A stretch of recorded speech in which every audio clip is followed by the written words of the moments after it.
A very good evening. It is my absolute delight to welcome you to our 33rd webinar. I really like the sound of these numbers increasing uh, in the Compassionate Caring series. And today we are going to be talking about the topic of talking to children about the pandemic.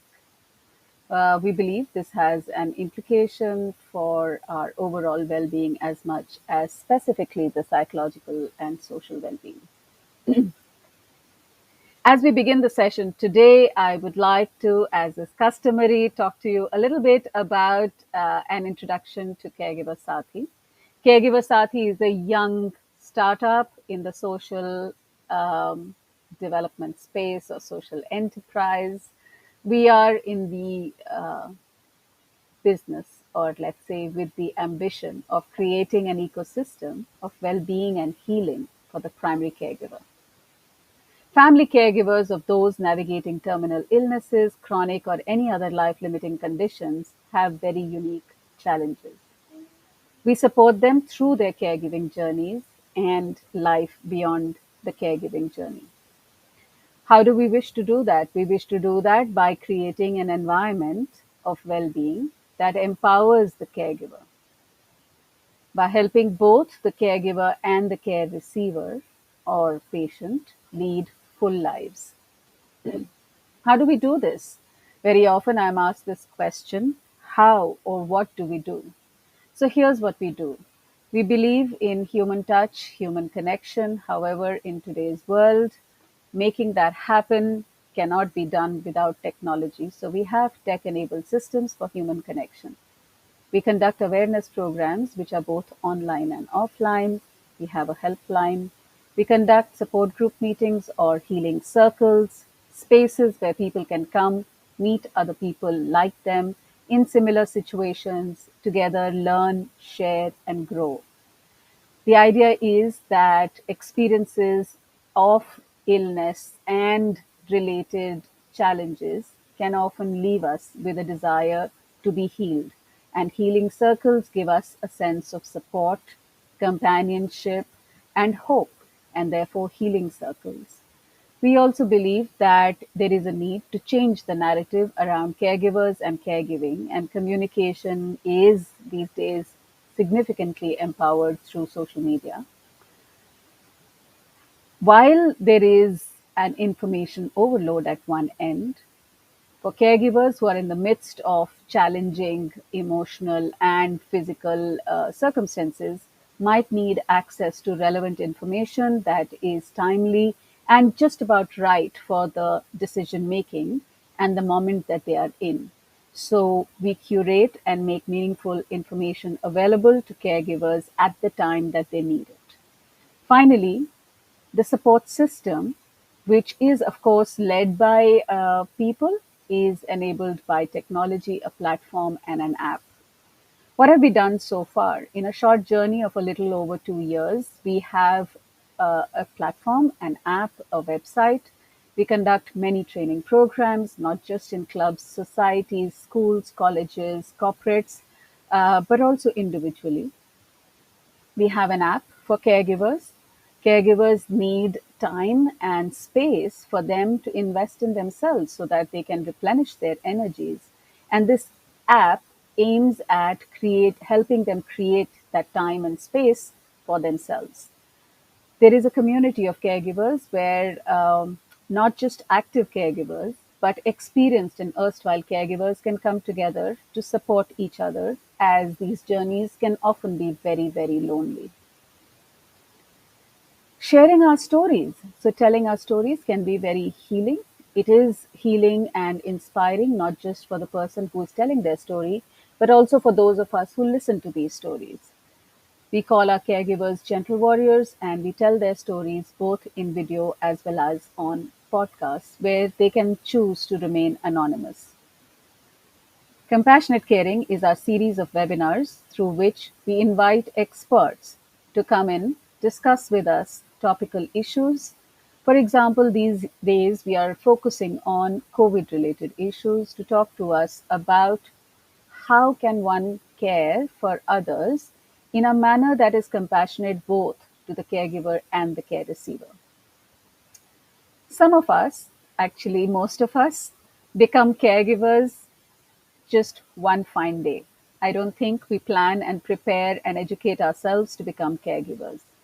So, when we get into the caregiver role, we might need coaching to be able to navigate the role. And this is one on one coaching that we provide to family caregivers, in addition to family counseling, because the illness impacts not just the primary caregiver, but the family as a whole.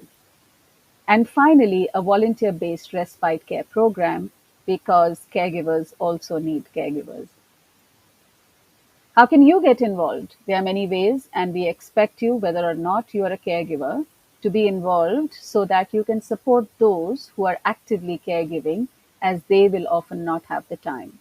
So join the healing circles and support groups. You might not be a caregiver today, but one day you will be. Share caregiving stories, not just ones that you have been a part of, but those that you think must be heard. Spread the word in person and on social media. Volunteer with us, help us raise funds, or donate to us. Join us for an internship. I'm hoping many young people are joining in today. And those of you who might know others, encourage them to join our internship program. And I can assure you that not only is it an exciting, adventurous journey, it is a rigorous way that ensures you have a meaningful contribution in as much as significant learning. Finally, referrals. Partners, organizations, hospitals, help us work with them, and you can get involved in multiple ways. Should there be other ways in which you would like to be involved, reach out to us and we will be happy to design a program that works for you. We have a framework for understanding well-being. Most of our programs are designed around this framework. And there are 7 elements of well-being and resilience that we work with. At the very core is the physiological, spiritual, and psychological well-being. At the periphery is the social, financial, legal, and the alignment of one's life and work purpose. The 7th, well-being, which is the purpose of our life or our creative expression that gives us our unique presence in this world. We believe that stress is caused by an imbalance in the well-being, and unaddressed chronic stress can lead to mental health issues. It is important that we build resilience through practices that address the mind, body, and soul simultaneously. Some admin announcement for today. There will be 3 parts to this discussion. There is a small interview presentation by the speaker today, a question answer session, and some feedback from you. This session is live and we are recording this session, and this session will be referred to in the future. So please be aware, and we request you to give us feedback on this webinar by filling the questionnaire that will be shared with you. With an introduction to the speaker for the day. It is my absolute delight to welcome you and introduce you to our speaker, Kavya Srinivasan, who is a writer, a theatre maker, and a storyteller. She's been in love with theatre for the last 10 years. My guess is that she has theatre perhaps in her blood. She was in Jugaad Company's production The Day the Crayons Quit, which performed to over 2,000 children in 3 Indian cities. Kavya teaches as a part of the Trinity Theatre Arts program at Jagriti Theatre, where she has taught for the last 2 years. All right. Welcome, Kavya. Hello, how are you, Bhavana? So good to be here. Thank you. It's my absolute delight. And I have to say, I have been waiting to have this conversation since we first spoke. It was almost a month ago, and we were at the peak of the second wave. Yeah. And it was rather stressful. And it seems that this isn't going to end for a while. Yep. Absolutely. And I think it was sort of from an organic need that I saw as an educator, as a teacher, that I began thinking about how to talk to children about the pandemic. I think so. I'm a theater teacher, and I suddenly had to deal with this new beast of teaching theater online. And one thing that we can definitely say about the performing arts is that it sort of does evoke emotions. And what I discovered in my classroom over the last year was that the convenient choice was to not talk to children about the pandemic. The convenient choice was to say, okay, it's fine, we take care of it. The convenient choice was to sort of speak in hushed tones about, what's happening in the world. However, uh, I don't believe that's good enough, and I think that we do children a great disservice by not being honest with them, and that there are serious repercussions to our choices about whether or not we speak to children about the pandemic. Um, I especially, definitely. yeah, sorry. No, I resonate so much. And which is why when I saw the lovely piece of work that you had done to put out that guide and that document about equipping parents and educators to be able to talk to children, I knew we had to invite you to tell us about that. Yeah, yeah. Um, yeah, so I think one part of the context was me as an educator navigating my own classroom and seeing how best to manage children's fears and anxieties in the space of arts, their words, their bodies, their ideas, to kind of give voice. Is that there's an undeniable reality of the third wave, right? We may feel like, okay, we're past the second wave, this is all great. However, many sources, many authorities, including, Dr. Ravi, who's a virologist who works with the Karnataka COVID Technical Advisory Committee, are in agreement that it's likely that the third wave is likely to affect younger people. We're going to have vaccines, inshallah, for all of us above 18, well, at least everybody above 45. But what of the children? And I think this conversation is ongoing, it's real and relevant, and it will continue to be a part of our reality, at least for a little while. And it was these two kind of immediate truths which brought me here and brought me to making that document. So, yeah. Over to you. Tell us, take us Okay, through. what I have for today. Okay, so this was the this is who I am. I'm Kavya Srinivasan. I'm a theater maker and an educator, and I feel very strongly that the inner lives of children should not be taken for granted and should be treated with seriousness and with tenderness and with love. Children have very strong ideas of how the world ought to look, perhaps extreme models of the world being a safe and controllable space. And when things shake this model, children often have extreme anxiety and stress that manifest in a variety of ways. And today, thank you for watching this video. If you're a parent or an educator, this is for you. I think you're not alone, and that's the first thing I want to say.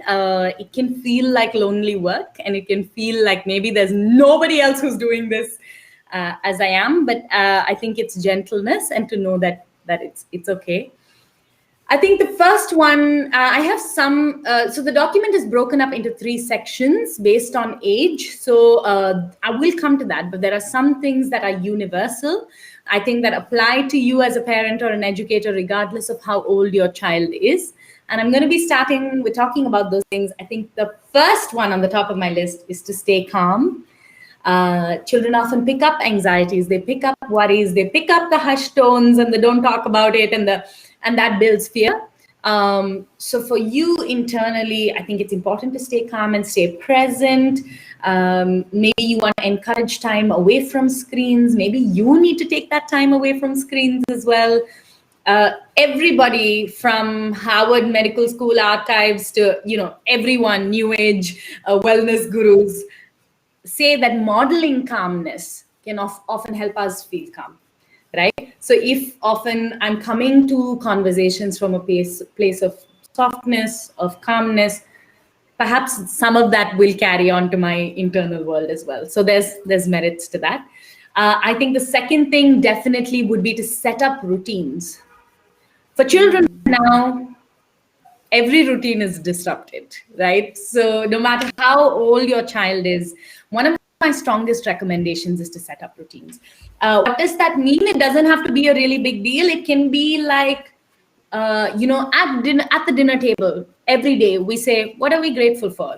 Maybe it's a journaling routine. Maybe you invite your children to write down their thoughts before they go to bed or when they wake up in the morning.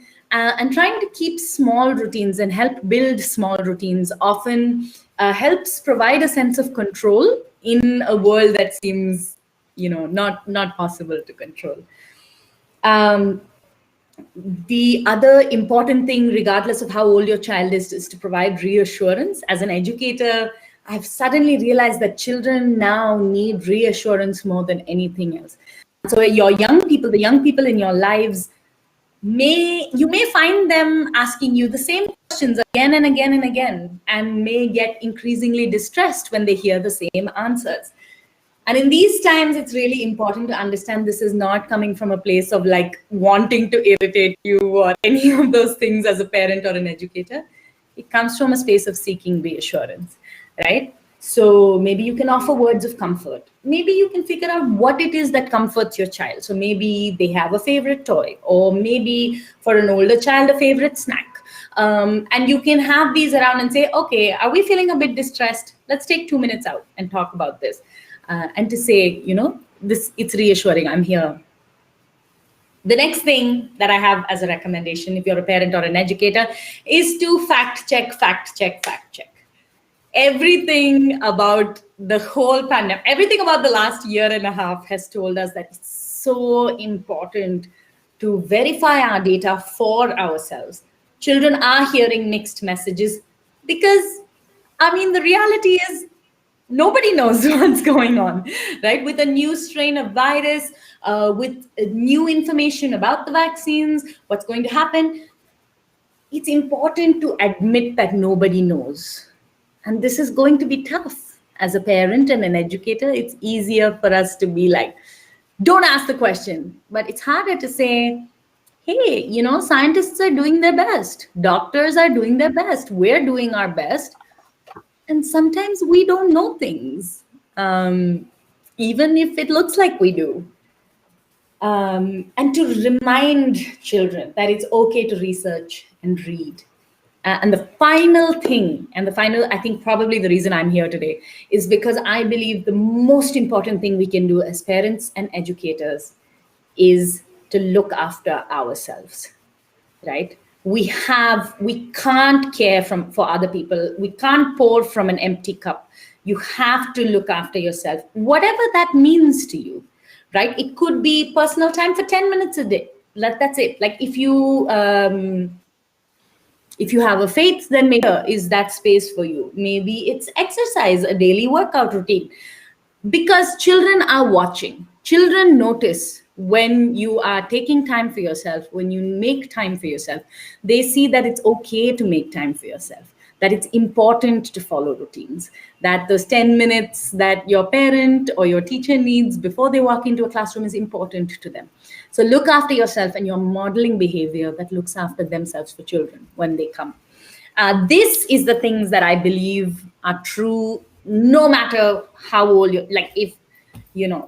no matter how old your child is. But the next little section that I'm going to be working with is I'm going to talk to you briefly in 3 age brackets. So I'm going to talk to you about what might work or what might help with younger children, which is 3 to 7-year-olds. And then we'll talk a little bit about 8 to 12-year-olds.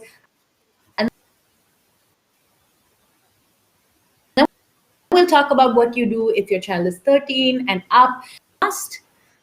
I'm getting a warning. Is that okay? Bhavana, is my internet fine? Can you see me okay? Yes, I can. Okay. It's ahead. saying yes. Okay, fantastic. Thank you. Okay, so this is not hard and fast. I'm not saying your 7-year-old will not be able to process information. you have to take a call. You know your child best, and please trust that you know your child best. So as you listen to this information, I would encourage you to see what might work for your context and your child, in a way that makes sense to you. Okay, for younger children, for about 3 to 7, but it might be older based on your needs. I think a great way to start the conversation is: do you have any questions about COVID? So if you've just ignored it for a year and a half, which is really hard to do, it's a great place to begin. Do you have any questions? Is there something you'd like to know? With complete honesty. You may have to remind your child that it's okay to feel scared or it's okay to feel sad. And if your child has a question and you don't have an answer, say so. Say, I don't know, but everybody is doing their best, right? It's an uncertain time for everybody. And the more your child can see that you're calm and willing to see uncertainty as an opportunity to learn, an opportunity to grow, the better, right? You may want to do emotional check-ins. Something that I do with my class often is I ask them to hold up fingers. How are you feeling today on a scale of 1 to 5, where 1 is I just want to go back to bed, 5 is I'm the happiest person in the world. And you just ask them to hold up, how are you today? And to remind them that it's okay. I have days when I'm 1, I have days when I'm 5, and that's okay. Other fun ways to do this are to print out emojis, maybe. So if your child has favorite emojis, you can have a little sad smiley, a happy smiley, print it, cut it out, and be like, which of these do you feel like today? Those are lovely ways to check in. And I encourage and invite you to emotionally check in with your child. It might be something nice to do at the end of a day or tea time, I don't know. But find a time where you can be like, hey, how are you feeling today? And you don't have to tell me in words, but you can show me, or you can show me. One thing that I really recommend across the board is together with your child, make a list of things they may enjoy, right? So maybe I know that I love to dance. So if I'm feeling a bit down, I can say, oh, can I dance now? That's okay, right? One thing that's real and is going to be difficult to hear as a parent or an educator is your child asking, will I get sick? That's a tough one. It's a tough one to hear. And you may say, what is making you feel that way? And then you may have to remind your child that if you're taking necessary precautions and you're careful, you're going to be okay. You're going to tell them, maybe you can tell them that, look, we're washing hands, we're wearing our masks, we're not going out, we're being really safe, I'm being safe, everybody in our family is being safe. So we're going to be okay, right? So this may be something that you may have to, sort of reassure, and you may have to assuage. So you may have some things you're doing as a family to ensure that all of you are safe. And it might be nice to go over with your child that all of these things are being done. This also works if your child is afraid of someone in the family catching it, which is also tough. And I think the last thing is how to have a conversation with your child if you, as a primary caregiver, as an educator, or as a parent, what happens if you fall sick?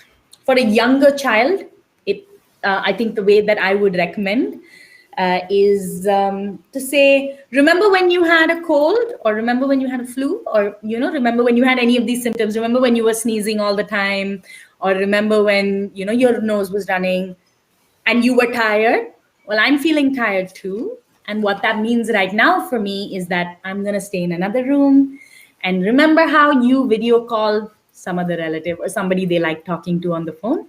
Just like that, you can talk to me. And then if we're safe, in a couple of days, I'll be back. Yeah. And I'm going to miss you. But, when I come back, we're going to play and all of these things. So we can have this conversation in this way for younger children.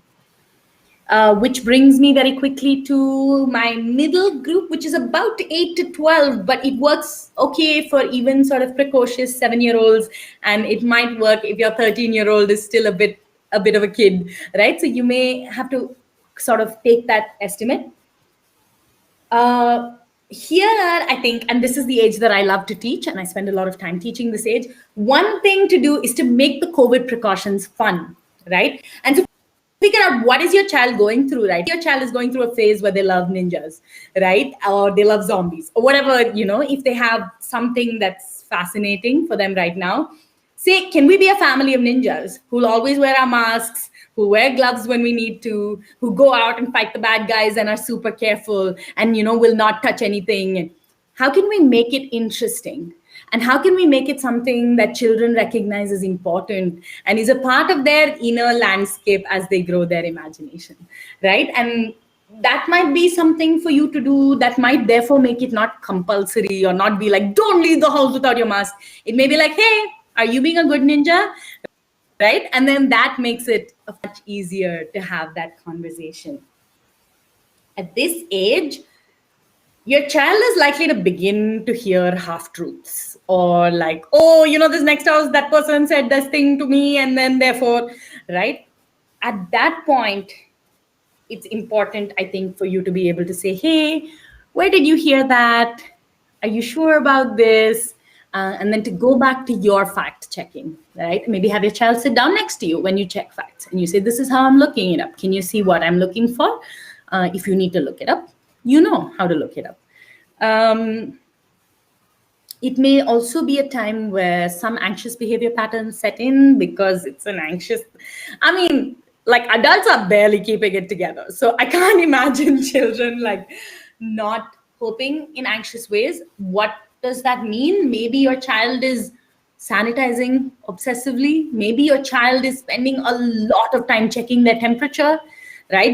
And this is just fear. It's just a soothing mechanism. And whatever you do, please do not tell your children off for soothing themselves, whatever way they see fit, right? If they are checking their temperature 200 times a day, don't get mad at them. They're just trying to make themselves feel better. You may want to say, I don't think it's changed in the last 2 hours. So do you think it's going to change in the next 2? But please, I beg you, children are just trying to find ways to soothe themselves. And if a behavior pattern helps with that soothing, it's okay for right now. It's okay till the pandemic ends. Like you win some, you lose some, and you really like immediately that becomes more important.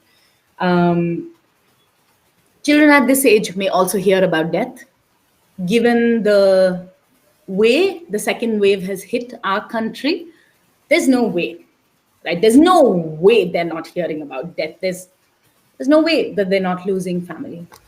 And if they are worried about dying, which is possible and it's real, especially at this age, to remind them that children's infections are low. If your children are taking vitamin C or anything to boost their immunity, you may say, hey, look, this is going to help you. You've had a cold before, you're strong, you're growing. All of those reassurances become really important. If someone in your family has passed on in this time, and if that is a conversation that you have to have, remember to be honest about it. It's better to not use metaphors, in my experience. Children are much smarter than we give them credit for. And there's some great resources, great books. There's wonderful reading material on how to talk to children about grieving and death and passing. And we'll be happy, we can have this up at Caregiver Sati, so you can take a look at it and we can have it sent to you. It is an important conversation, and one that you wish you didn't have to have, right, with your 10-year-old child. I wish I didn't have to be doing this conversation with you guys, but it's here, and it's better for us to be seeing it in sort of a objective way. Finally, at this age, children may pick up biases that you are uncomfortable with them picking up, right? You may hear children being stigmatized for family having COVID, for instance, and that's real. And it's pretty traumatic and it's difficult on children. And you may want to say, what are children in the apartment saying about COVID? Or what are children in the area saying about COVID? Or where did you hear that? Especially if you don't want to kind of continue those biases and you want to work on unlearning some of those. What to say if you test positive at this age group? I think it'll be easier. You may be able to say, hey, you know, I'm probably going to recover. Like everything's going to be okay. I know you're scared. I'm also scared. To acknowledge the reality of your fear at this age is good. It's good for children to see that.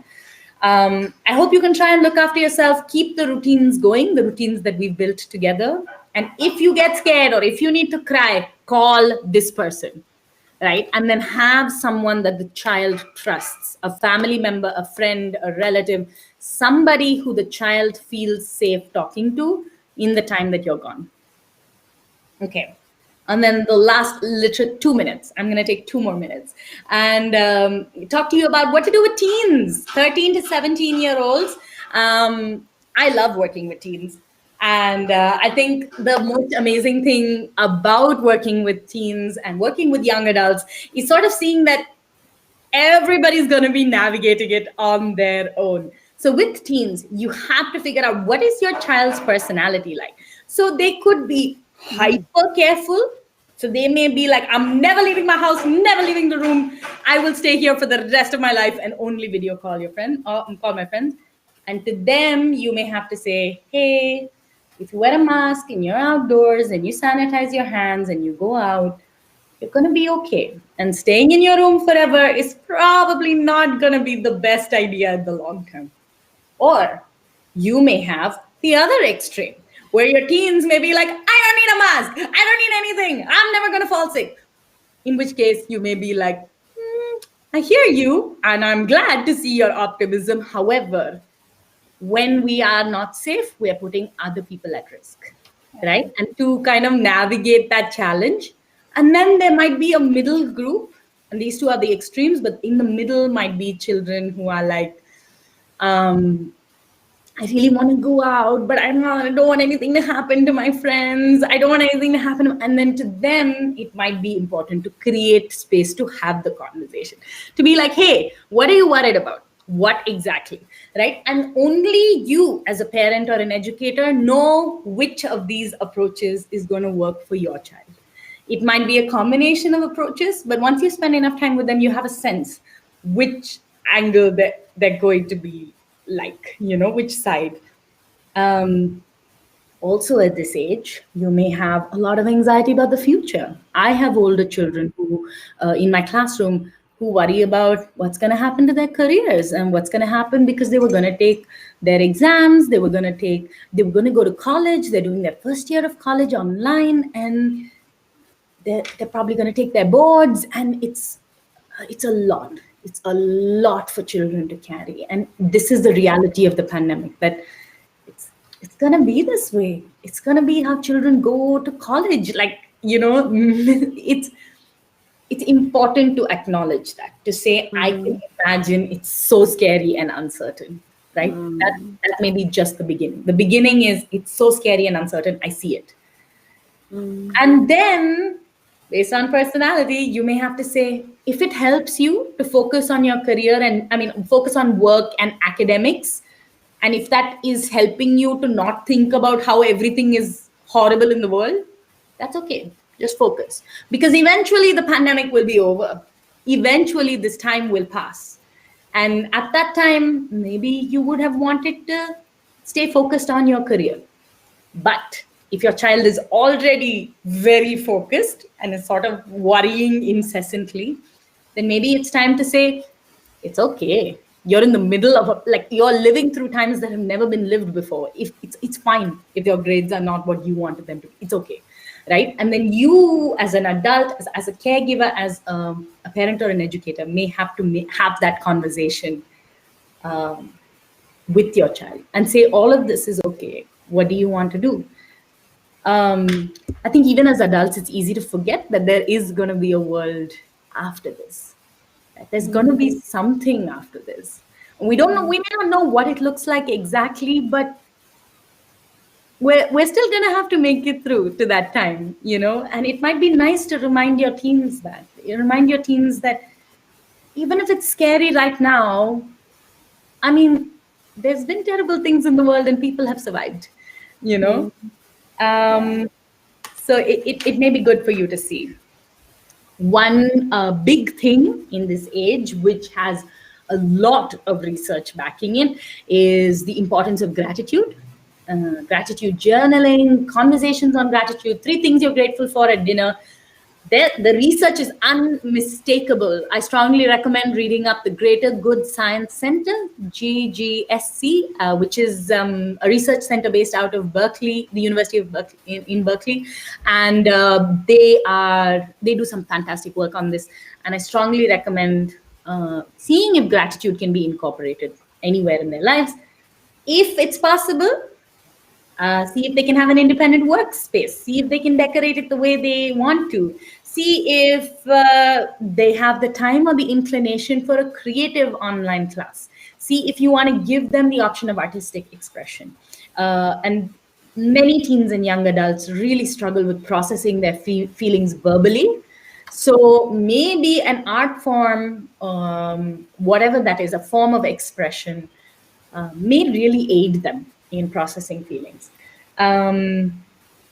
Okay. If you test positive and you have a teenager, I think it's important to say, I trust you and I think you're going to be okay. I trust you to drink your water, eat your meals, stay hydrated, call somebody if you need. I trust you. And I think it's important for teens to hear that, because it's important for them. I think many teens that I work with and I'm very fond of, I know that our relationship is so strong because I see them as adults, right? And that's something that many teenagers really sort of want from parents. I am almost done, but I wanted to leave you with a little activity. So if you're watching this now or later, I invite you very quickly to see if you can build an emotional first aid kit. What would you put in an emotional first aid kit? So you could make a list now, or you could step away from your computer, go ahead and find things around you that might help you manage and regulate your emotions immediately. What might we put in this kit? Maybe it's a favorite toy. Maybe it's something that smells nice. I know that I always have this little candle on my table, because anytime I'm getting overwhelmed, coming back to my senses and smelling the candle is often a great way to ground. Maybe I'll make a playlist with only songs that remind me of happy things. Maybe I would find a favorite book that I always like to reread, or a movie that I can rewatch that makes me laugh.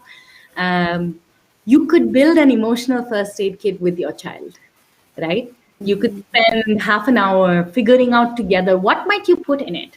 And because we spend so much time talking about physical first aid, like even the youngest child knows that if you scrape yourself, you're going to put something on it. You're going to have to put some tincture. You may have to put iodine. You may have to put a bandage on it. To call the hospital. But we don't know what to do when we're emotionally distressed. We don't have a first response. Even as grown-ups, we don't know what to do with it. The activity I invite you to try and see how that goes for you. Okay, that was all of it.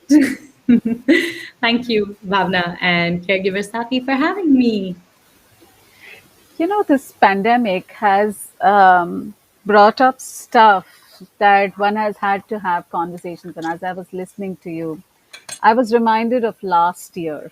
And last year, around the same time in June, my husband had COVID and he was traveling to Delhi, and my father in law had COVID. And, I just casually told my then 14-year-old, Dad has tested positive. I wish I had your guidance at that time, because I don't think I was so mindful of her age and the other anxieties that she might be going through.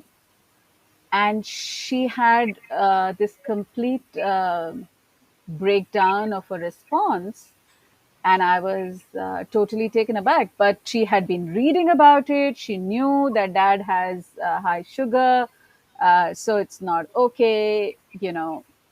what might this mean?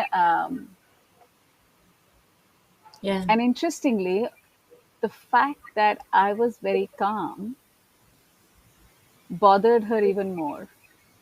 Yeah. Yeah. So I like your point about tuning into the personality of the child, because she got very upset with me. She told me, "Why is this not bothering you? Don't you care?" Mm. Mm. Yeah. W- Yeah. I And also to say that caring looks different for different people, exactly. and to have the conversation saying, I'm terrified, but i'm gonna I'm gonna have to do the work first, right? Yeah, And I'm gonna have to get through this first, and then I'll yeah, think about it. I'm really glad to hear that everybody's okay now. And yeah, it reminds me of a quote that I read recently: wisdom is the thing you have the minute after you need it. I think there is a lot of wisdom from your experience, but you got it just a minute after you needed it, you know? yeah. Which is why I was so very keen when I saw your document. It was like, oh my God, this is something. This is a skill. This is a life skill. How do you talk to a child in an age-appropriate fashion, Yeah, uh, with stuff that might be relevant for them, and to be able to explain to them. So I think having a candid conversation was okay, yeah, but to make sure that you can keep the communication going yeah. can require you to be in touch with yourself. I think Yeah, yeah, absolutely.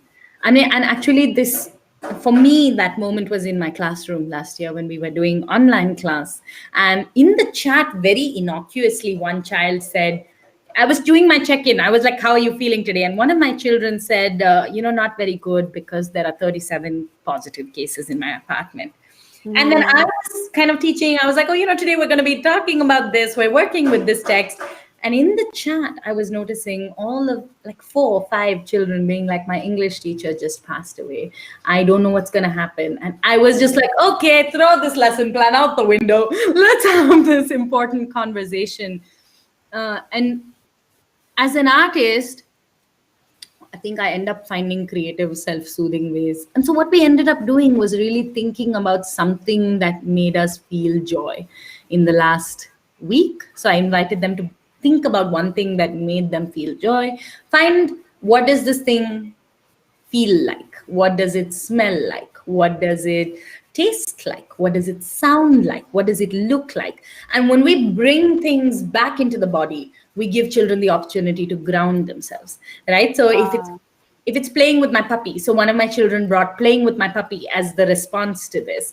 And so what does it smell like? It smells like a dog. It feels like soft fur under my fingers. And then you sort of see slowly this emotional shift that's happening in the classroom with the child, because you're willing to stay present to the moment and say, hey, I can like talk till the cows come home about syntax and pronunciation and how to go on stage, but if you're not feeling good, what's the point? Like it's it's a tough one, and it requires us as parents and educators to be so present to the needs of our it's a hard time to be a parent and an educator, for sure. But Kavya, I would like to bring up the issues and concerns of children who might have special needs and who might not have as much expression,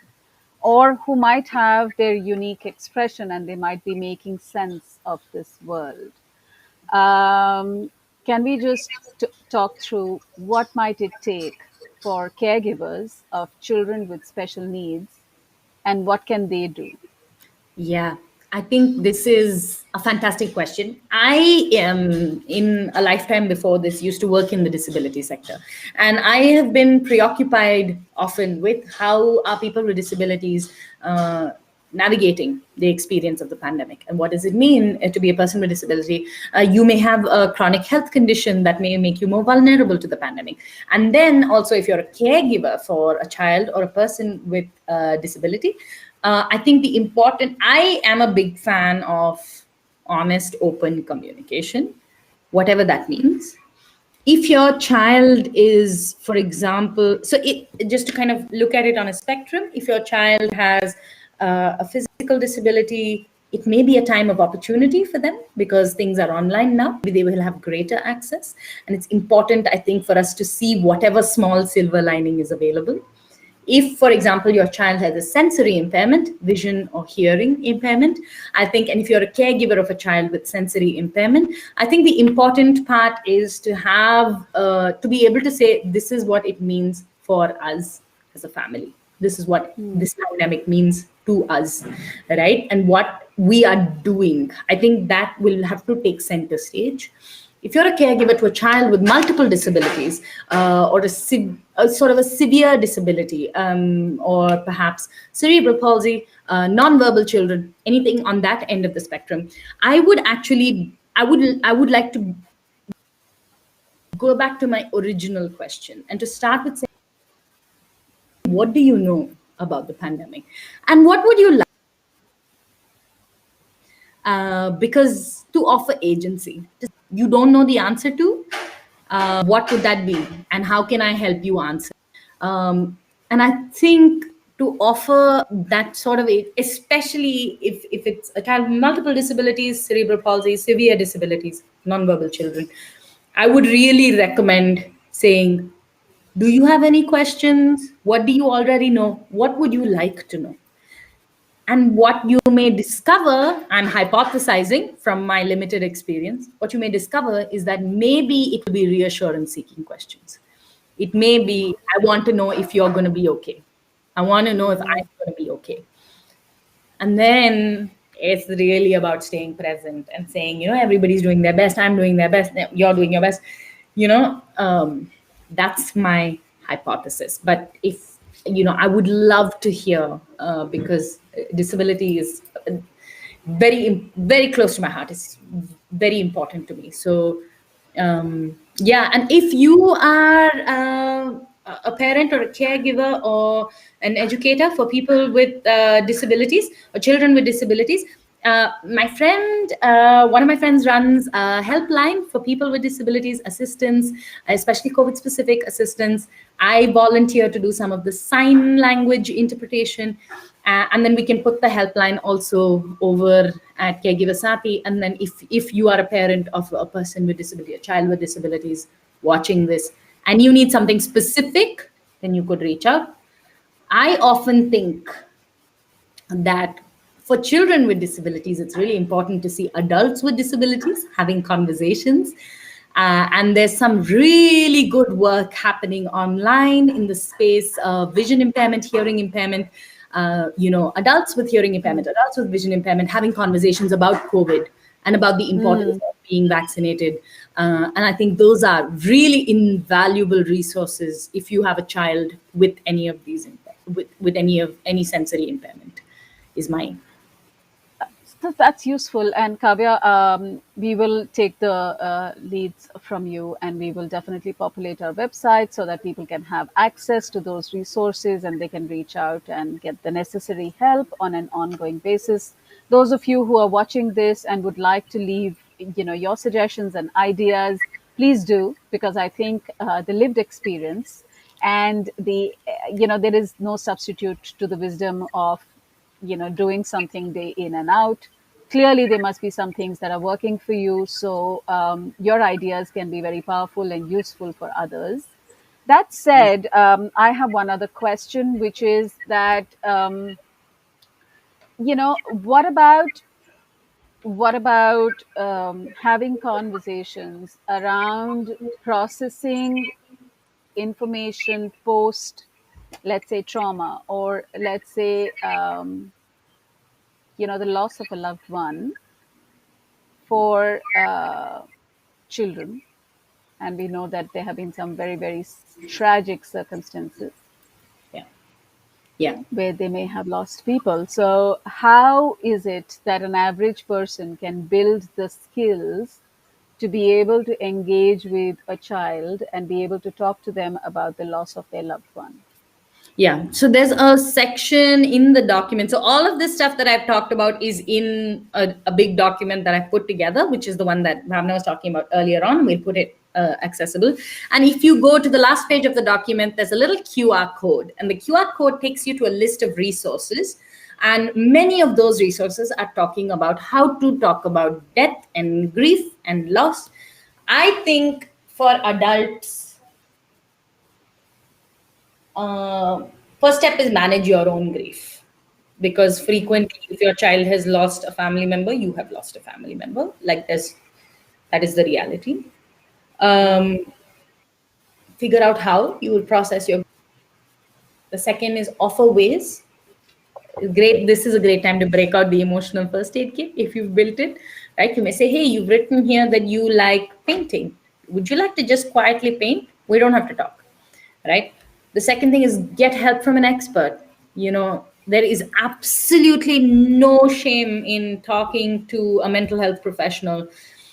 We live in times where it just may be too hard to do it on your own, and that's okay. And there's some great professionals offering work out there.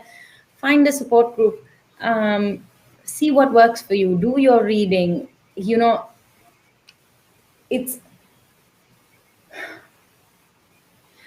it's a generation of children for whom the fear of a relative, a family member, a loved one, a parent dying is not in the abstract, right? It's not. That's what we're dealing with as parents and educators. It's not out there like, oh, this happens in books. It's something yeah, that could very well happen to me. And I think the more we can read, the more we can keep ourselves informed, and the more we can provide reassurance, I think the better we can get through it. That's a really tough question. But there are some resources in the document that I put together that are very cursory. And then I'm happy to find you more if there's something specific that you'd like. Um, since you're an expert on the subject, I'm going to offer a couple and you can critique them. okay. Yes. Yes.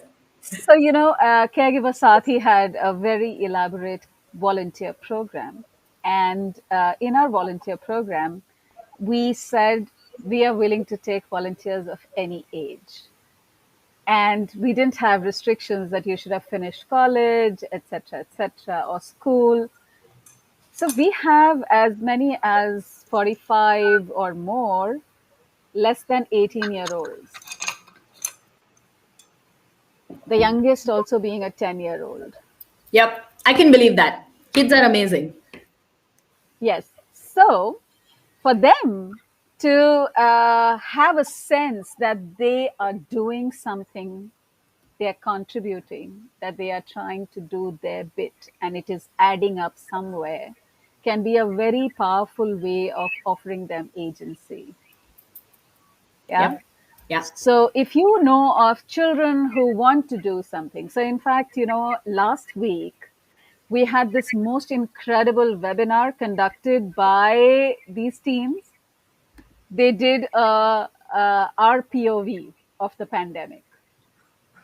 Nice. And it was entirely hosted by them, conducted by them. They talked about their experience. They spoke about what it means for them, Yeah. and they got a voice. That's amazing. Yeah. Yeah. And I was so proud. I was just like, as I was watching them, my jaw was on the floor. Yeah. They were incredible. So I Yeah. think just allowing them to do their stuff can be a very powerful resource. Yeah. The next, so while volunteering is one thing, I think being watchful of their cynicism and their difficulties should be another. Yeah. Um, Yeah. we do have a very large number of children who might be faced with the futility of life. And I'm going to ask you to comment on that so that we can build a little more awareness around that. Yep. Because we do have myths about, oh, this is such a happy child, or this is such a successful child. But I liked how you started the session, which is that the inner landscape of a child is really, really important. Yep. So help us. Okay, so this is fortunately something I have grappled with all my life. As someone who externally was seen as a very happy young adult, happy adult, internally I was very anxious and very, very worried about the world and very preoccupied. And so I went the opposite route. I didn't go cynicism, but I went like caring way too much about everything. And I feel that there is a panacea, and the panacea, in my opinion, is art. And that I might be biased, but we're just going to take that. I think there's two things. There's two parts to it. One part to it, of course, is to remind young people of the small joys. Small joys. There's a poem that I love by Wendy Cope called "The Orange," and I strongly recommend everybody read it because it's just it'll to your face, and to remember that in the face of like all of this big uncertainty and everything's terrible and the world is just gone to pieces, it may be worthwhile to say, hey, yeah, the world is gonna pieces, but today I saw a cloud that looked like a trumpet, right? Yeah, the world is gonna pieces, but I heard a bird that I hadn't heard for so long. And how can we distill those moments of joy to just that tiny bit? Yeah, everything's garbage, yes, but today my father and I did the crossword together. Or today I called up my best friend and we talked for an hour on the phone. And to say that, yeah, to begin with, like, you're right. There's no point. Absolutely 100%. You got it. But what are you going to do about it? Are you going to just spend the rest of your life being too cool for the world, being bored of it? Or are you going to say, I know that if I sit down now and I write a poem, I might read it later and find it nice almost, right? Or maybe I'll put on some makeup and film an Instagram reel, and that might bring me joy. And that's okay. I think it's very important I think as educators and parents, it's very easy for us to get into like the, oh my God, why are you so cynical? You're just a child. We were cynical young people once. We thought we knew the world better than our parents and our teachers once, right? And then to be like, spot on, yes, good job. But isn't that a boring way to live life? Because I find cynicism boring. It's not constructive. It doesn't bring you joy. It's not bringing anybody else joy. Cool. There's no point in the world. Agree with you 100%. What you gonna do about it? Right? That for me has been a transformative approach to talking to young people. To say, okay, fine, I'm not preoccupied. I don't care. Well, all of it is going to pieces, but what about this play excites you? Right? What is it that you could be reading on Wikipedia about for 4 hours? Tell me about that. Right? And it doesn't have to be big.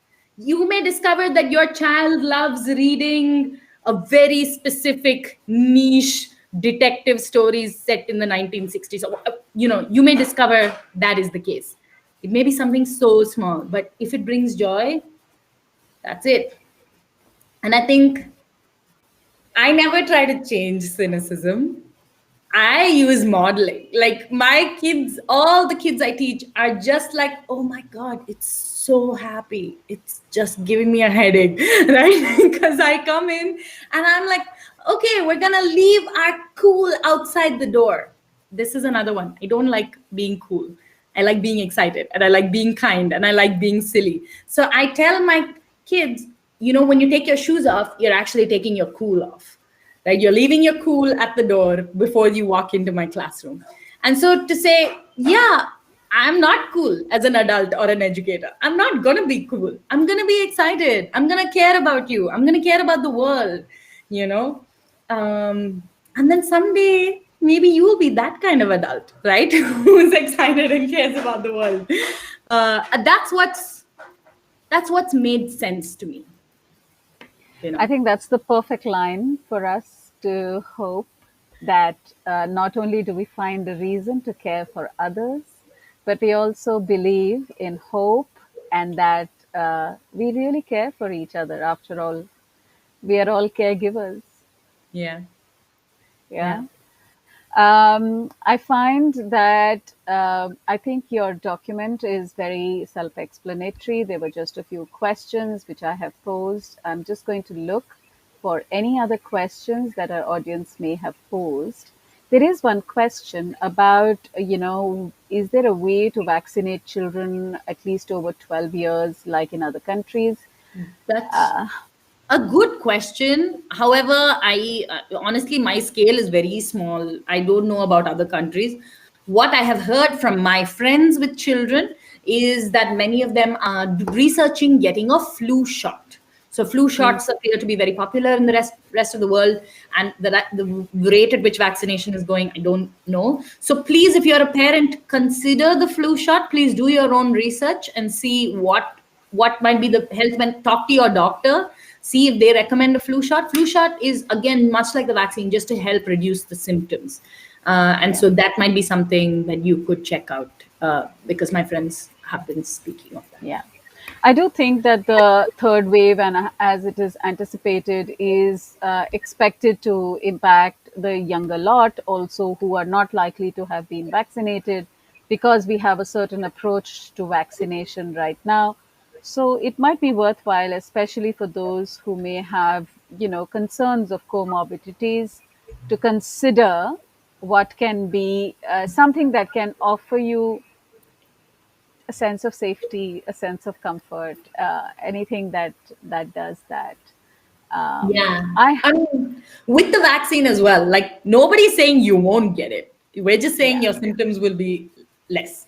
They will not be yeah. fatal, is what we understand, right? So, Oh, yes, and that is also, however, a very important reason that you still get it, because that reduces your chances of being a carrier.